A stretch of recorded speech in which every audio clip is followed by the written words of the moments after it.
Mindful Soul, bem-vindo ao nosso lindo podcast iluminado. E hoje daremos sequência à carta 6 da mensagem às cartas de Cristo. Que essa mensagem possa cada vez mais tocar o seu coração. Vamos iniciar? Carta 6, as cartas de Cristo. Essas cartas apresentam um conhecimento que as pessoas ao longo dos séculos têm desejado obter, porém não o receberam porque seu conhecimento científico mundial não era suficiente para capacitá-las a compreender. Foi assim quando estive na Palestina na pessoa de Jesus. Expliquei sem cessar a verdade da existência universal de diversas maneiras, mas ninguém entendeu. Como a maioria de vocês deve compreender, não vim a esse momento para trazer uma nova religião, um código moral melhor ou um novo Deus a quem adorar. Também não prego o pensamento positivo, como fazem os seus metafísicos. O pensamento positivo, da forma que a humanidade o consegue, para magnetizar suas necessidades e desejos humanos e os meios para alcançar suas ambições, simplesmente fortalece seu impulso egocêntrico. Todas as coisas abençoadas e generosas serão manifestadas em você e em sua vida à medida que você compreenda que o universo inteiro é a consciência universal transcendente, tornada visível quando ela toma forma material através da atividade do ego. O verdadeiro propósito de sua jornada espiritual é o de livrá-lo da escravidão do ego e o de fazer o mais puro contato com a consciência divina. O seu destino final é o de reconhecer a sua onipresença, tanto dentro de você como também em todas as suas atividades diárias. O seu objetivo espiritual supremo é chegar a um momento espiritualmente elevado em que você finalmente compreenderá que a sua mente humana e seus desejos são finitos.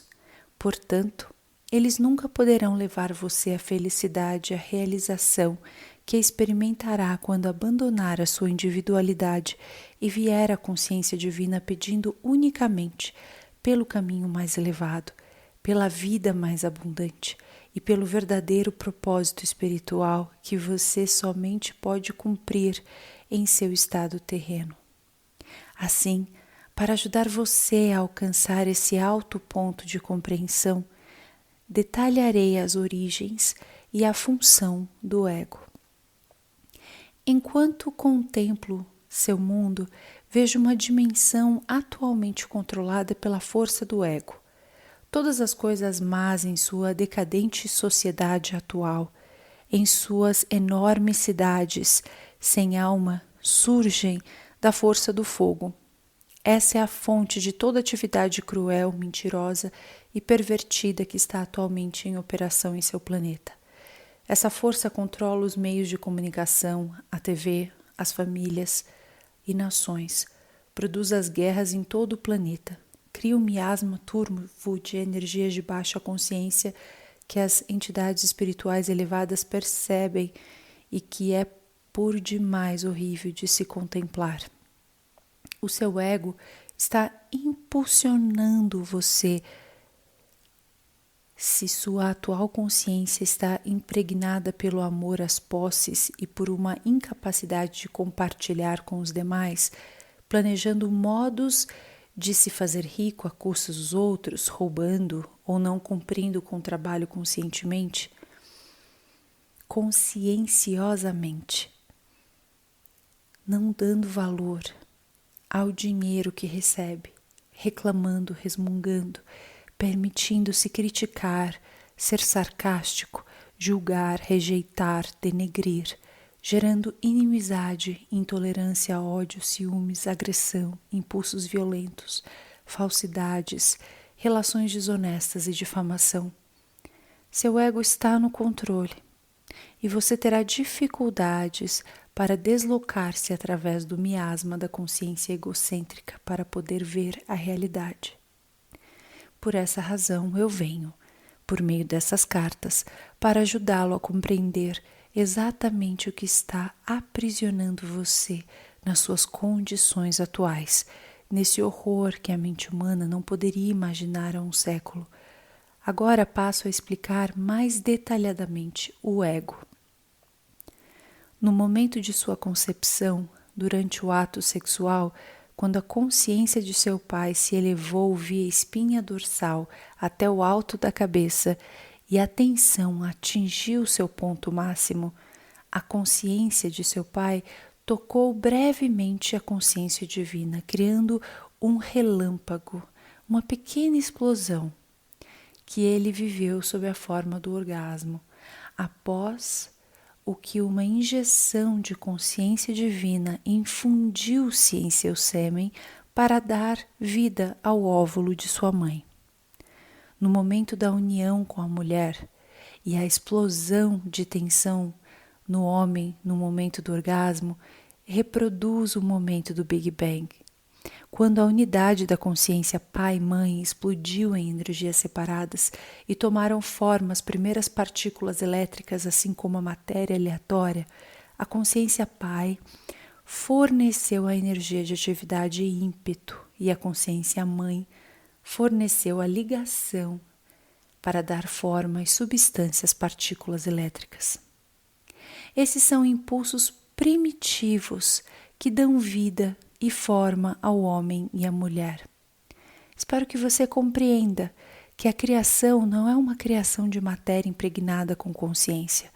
A criação é a forma visível dos impulsos originais, atraídos e reunidos em formas e entidades individuais, todas expressando facetas e combinações diversas dos impulsos originais, em uma imensidade de maneiras diferentes. Portanto, os impulsos originais são a realidade que seus olhos, ouvidos, olfato e tanto dizem ser matéria sólida. Porém, na realidade, são impulsos de consciência individualizados, com a finalidade de serem experienciados, compreendidos intelectualmente e emocionalmente apreciados. No momento da concepção, quando o sêmen se une com o óvulo e acontece o acasalamento, os cromossomos de consciência masculina se unem aos cromossomos de consciência feminina. Esta é uma união física da consciência do sêmen de seu pai e da consciência do óvulo de sua mãe, projetada pelo divino. E assim, os cromossomos de consciência masculina e feminina levam gravado o padrão genético do DNA do pai e da mãe. O momento da união física do sêmen e do óvulo é conduzido em 2 níveis de criatividade. A injeção da consciência divina se tornou sua alma corporificada na união da consciência humana, do sêmen e do óvulo. O corpo físico foi criado, impulsionado pela consciência Pai, Mãe e Vida, a qual controlou a atividade e a ligação das células conscientes, produzindo o gradual crescimento e desenvolvimento de seu corpo físico, que é realmente a consciência tornada visível em cada nível de seu ser e nada mais. A alma permaneceu como uma chama inviolada, metáfora entre parênteses, da vida pai-mãe, profundamente entrelaçada nos impulsos físicos de atividade, ligação, repulsão. Isso se converteu em sua individualidade e personalidade terrenas. Incorporados nos transcendentes impulsos da vida da consciência divina Pai-Mãe, esses impulsos de consciência agora se encarregam do processo de criação de sua consciência física e se tornam a força impulsionadora de sua personalidade. Juntos, atividade e ligação trabalham para construir uma célula consciente após a outra, segundo as especificações da consciência contida nas moléculas de consciência do DNA. Tanto a personalidade como o corpo são os produtos desses impulsos humanos de atividade, ligação, repulsão, enquanto a consciência universal permanece para sempre em equilíbrio no espaço e, portanto, imperceptível nesse mesmo espaço. Em frequências vibratórias, os impulsos primitivos de atividade, ligação, rejeição trabalham juntos na dimensão visível, aparecendo aos seus sentidos sob a forma de eletromagnetismo. Tanto a consciência universal como a sua alma permanecem inalteradas no silêncio e quietude do equilíbrio no espaço. A criatividade da consciência terrena toma lugar no espaço-tempo e nas frequências vibratórias variáveis da consciência materializada. Assim, você assume a forma viva e continua a existir em duas dimensões, uma invisível, a consciência divina, a outra visível. É tudo o que o ser vivo pode sentir ou compreender, até que o desenvolvimento espiritual eleve as frequências vibratórias de sua consciência humana até o plano espiritual e um vislumbre de entendimento entre sua consciência terrena. Enquanto esse processo de iluminação gradual continua, a consciência humana trabalha então conscientemente, tanto na dimensão invisível quanto na visível. Quanto mais elevadas são as frequências vibratórias da consciência individualizada, mais elevadas e perfeitas são as formas criadas na mente. Quanto mais baixas são as frequências de vibração, mais separadas da perfeição universal do amor são as formas criadas na mente individualizada, totalmente possuída pelo impulso do ego. O ego controla o desenvolvimento do feto desde o momento da união do sêmen com o óvulo.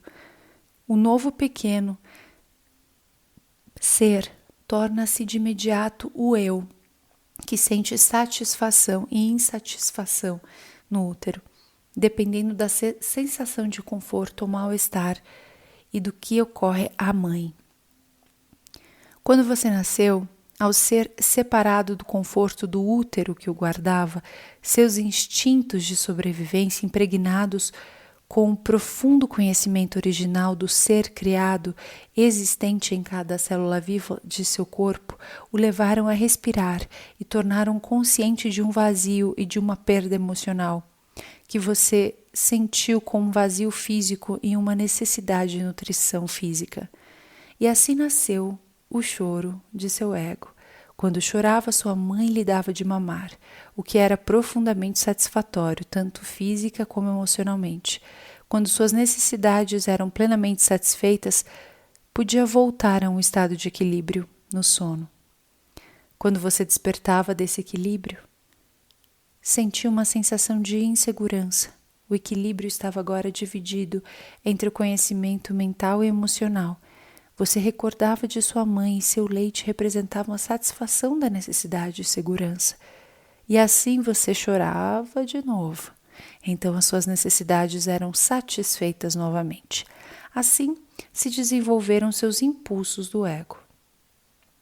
Você às vezes chorava e humanamente decidiam que ainda não é hora de alimentá-lo, deixando-o chorar durante algum tempo. Isso trouxe para você a consciência de que as necessidades nem sempre eram satisfeitas de imediato e que haveria necessidade de se adaptar. Você escolhia a raiva e chorava com mais força, ou escolhia a aceitação. Sua escolha de reação dependia das características do impulso do ego, gravadas em sua consciência ao nascer. Nenhuma das formas de impulso do ego deve ser condenada ou julgada. Elas são o resultado natural do fator criativo do ego que assegura a individualidade. Como expliquei em minha última carta, o ego é o guardião da individualidade.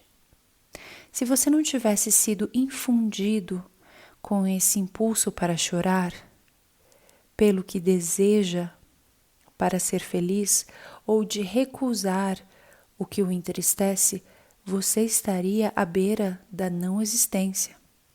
Se não saísse correndo ou pedisse ajuda quando estivesse em perigo, poderia morrer. Se não estivesse chorado, exigindo alimento, ao nascer poderia ter morrido de fome. Se não tivesse acolhido com prazer o leite ao mamar, se aninhando afetuosamente a sua mãe, talvez nunca tivesse desenvolvido uma carinhosa proximidade e ligação com ela. Sem o impulso do ego não haveria criação, nem individualidade, nem satisfação das necessidades, nem proteção, nem respostas calorosas, nem amor humano. Sem o impulso do ego não haveria autodefesa, nem autoproteção, nem sobrevivência. Por outro lado, o impulso do ego, o eu primário do indivíduo, está gravado somente com a necessidade de autossatisfação e de sobrevivência. Durante a infância, o eu do ego é governado pelo que você gosta e pelo que você não gosta, pelos desejos, pela recusa do que não quer e pelos hábitos formados na constante repetição dos sentimentos. Os maus hábitos se estruturam sob a forma de pessoas inaceitáveis do ego às experiências pessoais e ao ambiente, e são gravados no inconsciente e no subconsciente, onde permanecem ocultos. Eles surgem em padrões repetitivos de comportamento, quando a memória de circunstâncias e modos de comportamento anteriores inconscientemente trazem-nos à mente. Então, a mente subconsciente e a mente consciente começam a trabalhar juntas para desenvolver a personalidade. Grande parte do comportamento se torna comportamento condicionado e é muito difícil de mudar. Quando a pessoa está inconscientemente programada com fortes hábitos egocêntricos de pensamento e comportamento e encontra dificuldade para viver com os outros em harmonia, essa pessoa dirige-se a um psicólogo para que a ajude a desvendar a complexidade de seus problemas mentais e emocionais. A dor e o sofrimento que surgem da concordância ignorante com os impulsos do ego persistirão até que a minha verdade da existência seja plenamente compreendida e os princípios geradores da vida tornem-se um guia consciente dos hábitos de pensamento e de respostas às experiências da vida. A Igreja descreve essa dificuldade humana como tentação de Satanás. Não se trata disso. Esse é um processo natural causado por reações incontroladas diante da vida, provocadas por impulsos do ego, cujo único propósito é o de trazer felicidade e contentamento individual, satisfação da necessidade ou intimidade, independência, segurança, paz, tudo direcionado para a sobrevivência. Deve entender-se que não há nada mal no impulso do ego. Ele é um instrumento necessário da criação.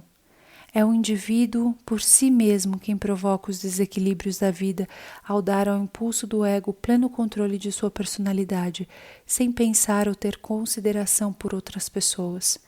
Isso também não deve ser julgado nem criticado, uma vez que a pessoa que está possuída pelo impulso de seu ego não conhece outra maneira de pensar ou de operar dentro da dimensão terrena. A criança nada sabe sobre o autocontrole além daquilo que os seus pais e mestres e escola ensinam para ela. Portanto, os erros que comete ao responder perante a vida com seus altos e baixos só podem ser aceitos com bom ânimo pelos pais e mestres, uma vez que a criança não tem compreensão que a está impulsionando. Se ela quer algo, o quer imediatamente. Se a pergunta por que não pode tê-lo. Não há nada mais em sua mente do que isso. Ela vê algo de que gosta e o quer. É cruel dizer a uma criança bruscamente não pode tê-lo. Isso insulta e agride o seu sistema inteiro. Desde a mais precoce infância, o processo de educação da criança deve iniciar-se com lógica e confiança, afirmando o seu direito de sentir-se seguro em seu ambiente. Seu sentido de segurança deve ser desenvolvido pela explicação da maneira correta de expressar os seus desejos. É o amor, e não a irritação ou a raiva, que deve escolher as palavras que expliquem à criança por que não pode ter o que quer. A criança escutará a mensagem quando for dada com amor.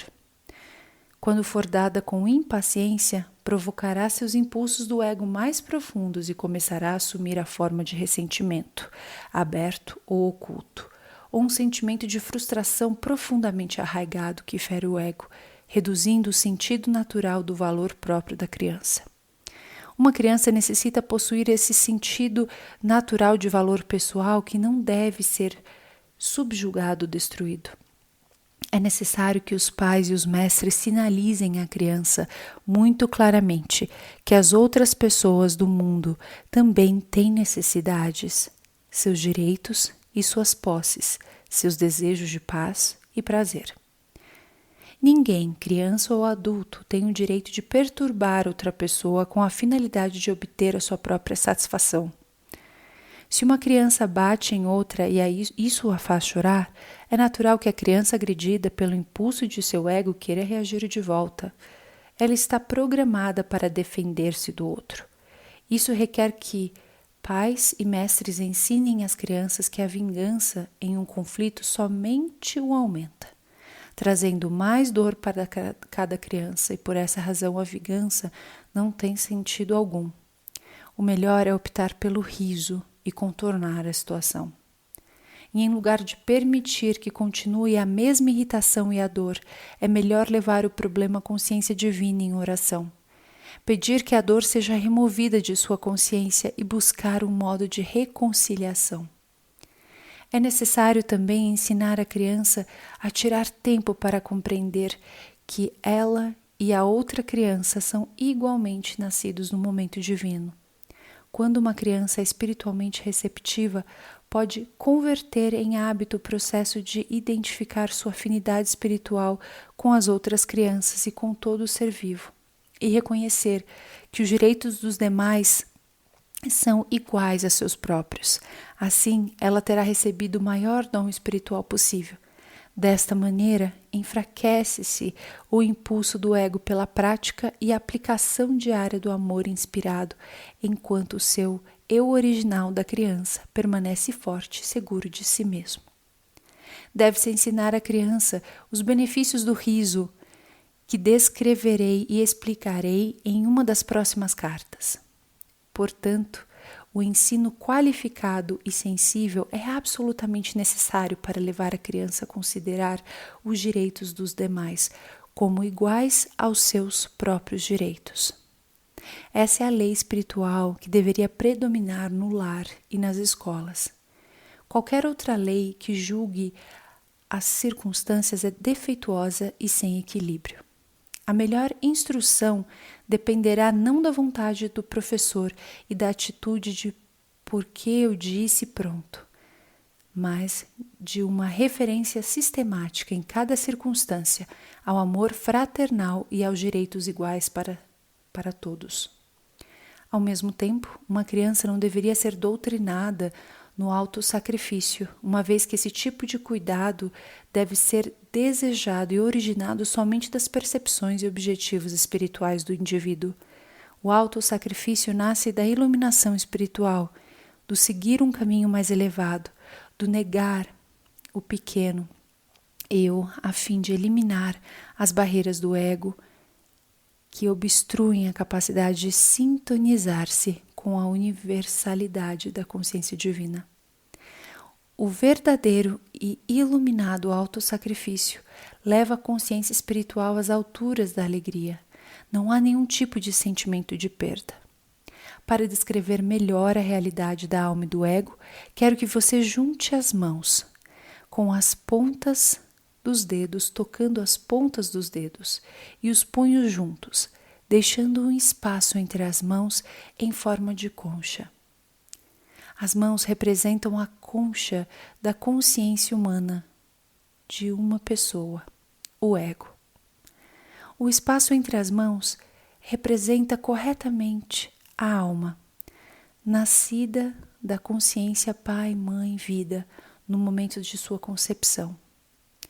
Enquanto para os sentidos humanos isso aparenta ser nada, isso é, na realidade, uma ramificação de totalidade da integridade da consciência divina, da qual todas as pessoas criadas se originam.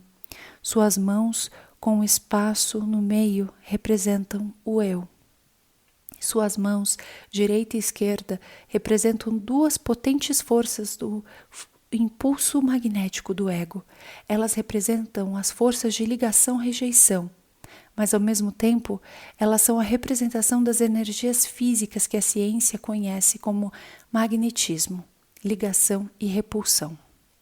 Agora, a partir da sua mão esquerda, dobre a mão direita, fechando-a, e visualize que a utiliza para conseguir o que quer na vida.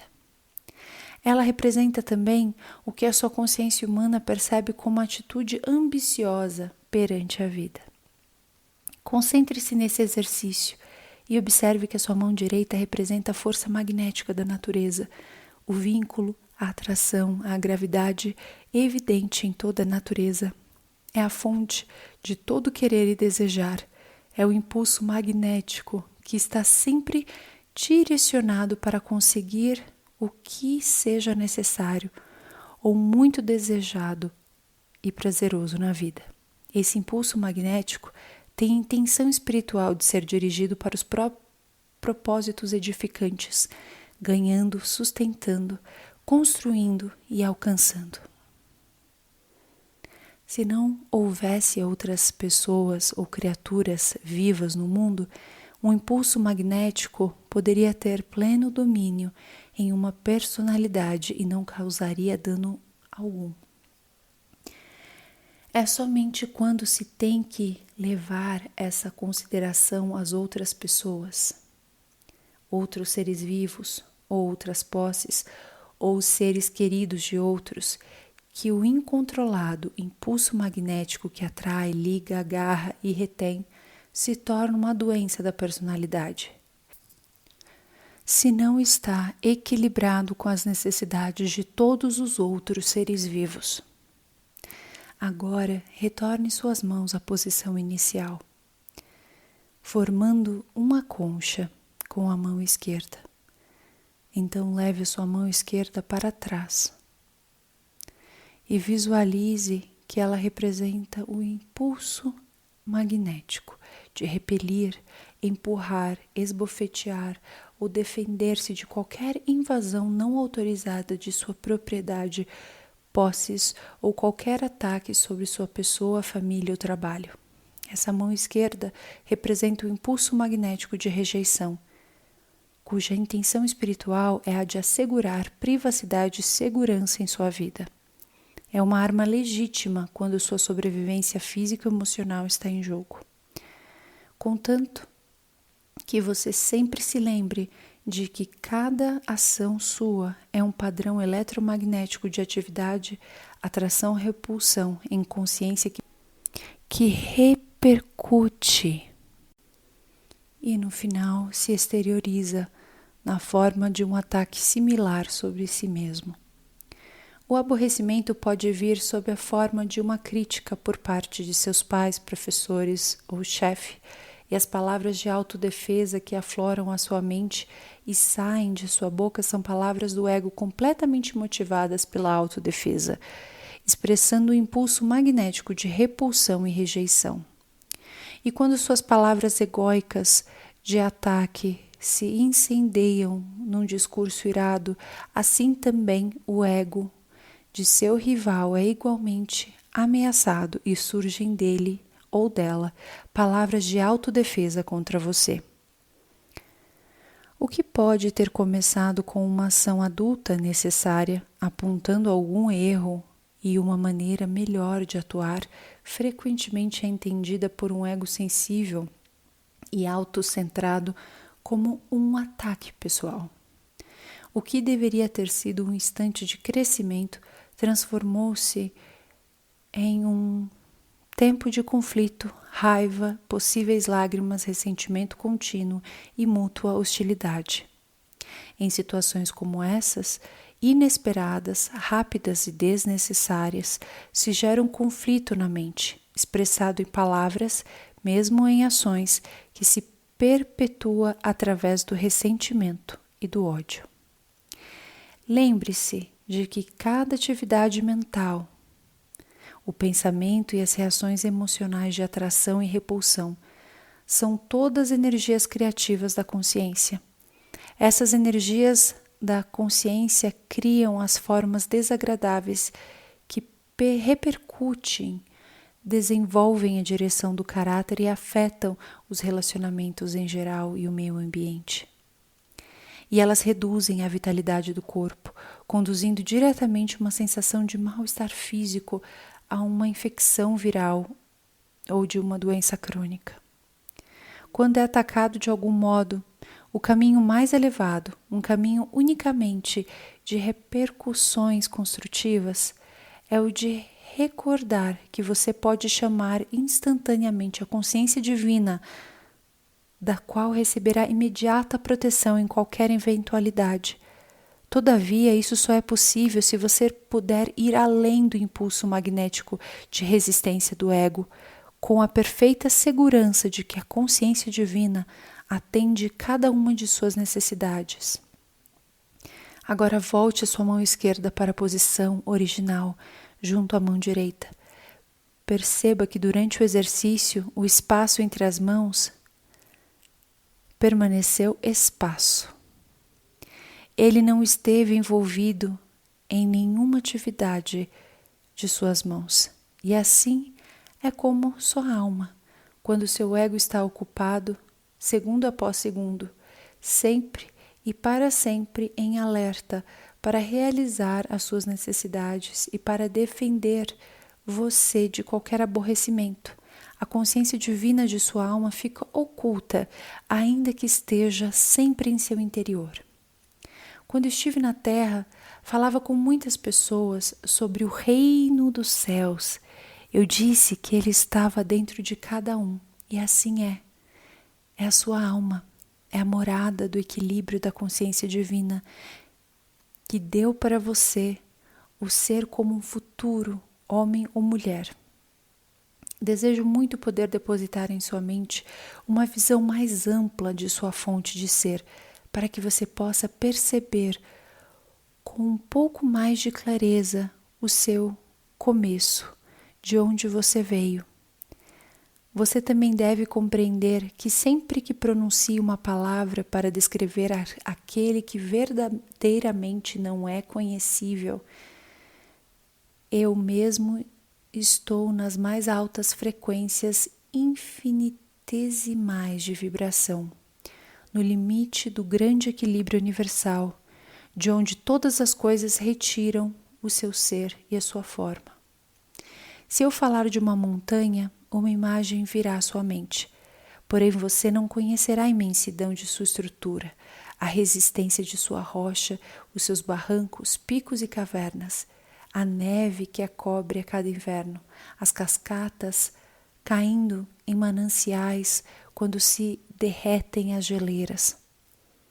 Para que você tenha um vislumbre da grandeza da montanha, eu teria que entrar em uma descrição detalhada de cada canto e recanto, e mesmo depois da explicação verbal mais detalhada, você teria somente uma imagem mental para sua inspiração. Você ainda não conheceria a montanha. Se eu falar de um furacão, posso trazer à sua mente uma imagem de árvores dobrando-se em direção à terra, arqueadas pelos fortes ventos, os muros desmoronando, as vigas quebrando, os ladrilhos e telhados voando, janelas destroçadas, carros virados e grandes árvores arrancadas. Porém, até que o tenha experimentado pessoalmente, você nunca conhecerá a força e o ruído daquele vento, o estrondo da alvenaria caindo e o terror que aquilo gera no coração das pessoas que têm de suportá-lo. E assim é quando tento descrever para você aquele que deu o ser a toda a criação. Você pode apenas imaginar, mas não pode saber.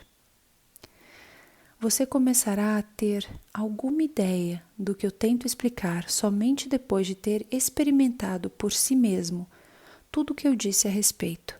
Portanto, não deixe que ninguém que tenha lido minhas cartas discuta com quem quer que seja, ou negue a verdade do que estou ensinando, ou rejeite as minhas palavras, pois eu digo verdadeiramente que vocês não podem conhecer plenamente aquilo que ainda não experimentaram. Apenas aqueles que me seguirem com aceitação e fé na meditação diária, na purificação da consciência e na oração fervorosa pedindo iluminação, no final obterão vislumbres cada vez mais profundos e, portanto, experiências daquilo a que a criação mesmo pode dar acesso, a consciência divina. Talvez você se pergunte qual é a diferença entre consciência universal e a consciência divina? A consciência universal é o reino universal do espaço, onde ninguém pode entrar ou acessar, uma vez que ele permanece em um estado de equilíbrio e de energia autônoma. A consciência divina é a reunião dos impulsos originais dentro da consciência universal, que foram liberados para converter-se na atividade e na substância da criação e no momento do Big Bang. Impulsos se dividiram na explosão e então se reuniram no estado de mútua retenção.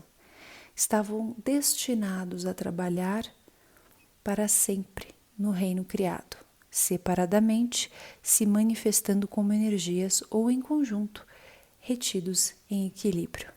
É somente esse reino da consciência divina que a consciência pode penetrar.